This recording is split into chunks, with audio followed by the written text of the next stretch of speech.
stuff that they've gotten a lot of comments on. Next slide.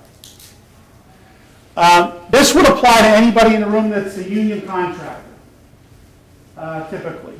If you're a participant in a multi-employer pension plan, this is also something that's going to pass probably late this year. This is driven by all the issues with the global financial crisis and all these pensions being underfunded. And what to do with the underfunding of these pensions. And in the case of a participant in the pension plan, could there ever be an obligation on your behalf to have to put more money in? Or if you left the pension plan, could you have to fund somebody else's shortfall? So this is all a disclosure. A lot of people thought you had to record these big pension liabilities. You don't have to do that, but you are going to have to put a big disclosure. Right now, the disclosures required are about a little paragraph that says you're in a more or less says you're in a multi-employer pension plan. Now you're going to have a page of disclosures. And in order to get the information for the disclosure, you're going to probably have to pay the pension plan or their actuary to give you the information you need to put in your disclosure.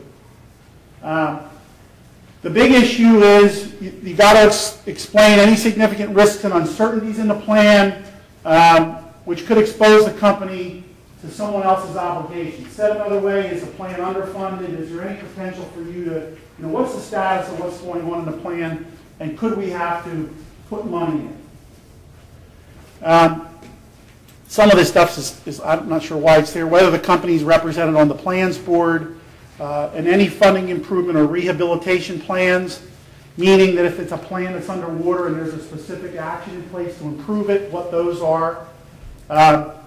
Brief description of any changes. And here's the big one, the total assets and accumulated benefit obligation of the plan in the most recent financial statement. So you're now going to have to disclose the plan's funded status in your footnotes.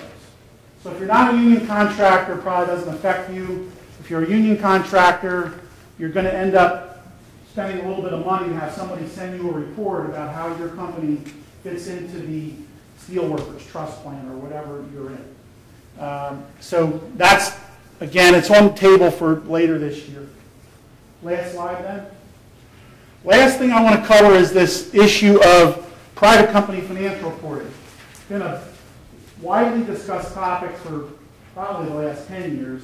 And this issue is of all these ridiculous standards overload of what you got to do to comply when you publish your financial statements.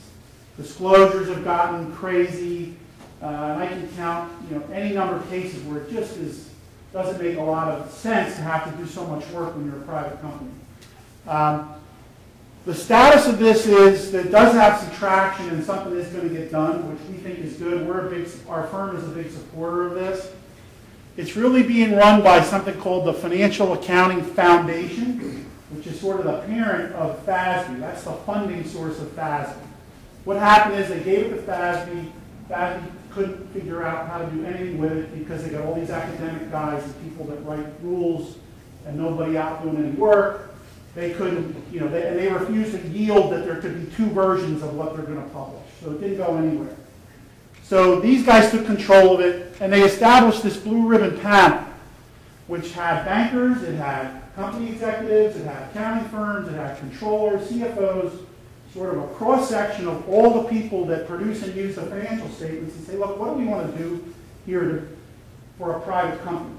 The reality is the people at FASB that write this stuff, no surprise, have no idea what goes on with a private company. None. I don't even think they could function if they went to work with your company because they're disconnected from the day-to-day running of the business. So this group of people was a very broad stretch of people, and where it is they gave their report, which I think just happened this month or the end of January. And the two important things that the way this is going to work is you're not going to have two separate standards, a big gap, a little gap, what has been referred to. There's not going to be separate. What you're going to end up with is they recommend that there be a separate board to implement these rules, and they're going to publish exceptions and modifications to existing accounting principles and to what those exceptions and modifications could be for a private company as opposed to a registered SEC registered company. So this is probably going to be years still in the making. This is probably 3 to 5 years out before they argue with each other and come to some conclusion. But I think for the companies in this room and for us, working with private companies, I think it's a good thing. It should take some of the burden off of some of the lengthy disclosures and some of the crazy things that you've got to do to comply with the same level of standard of an SEC registered company. If anybody would like any more on any of these topics, we have it. Just drop your card off and I'll be around to answer any questions. Thank you.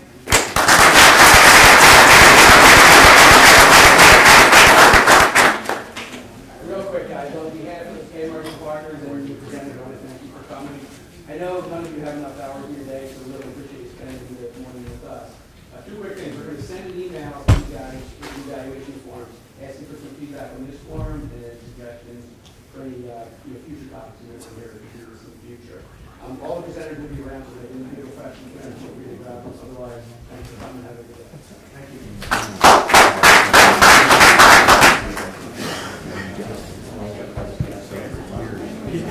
you.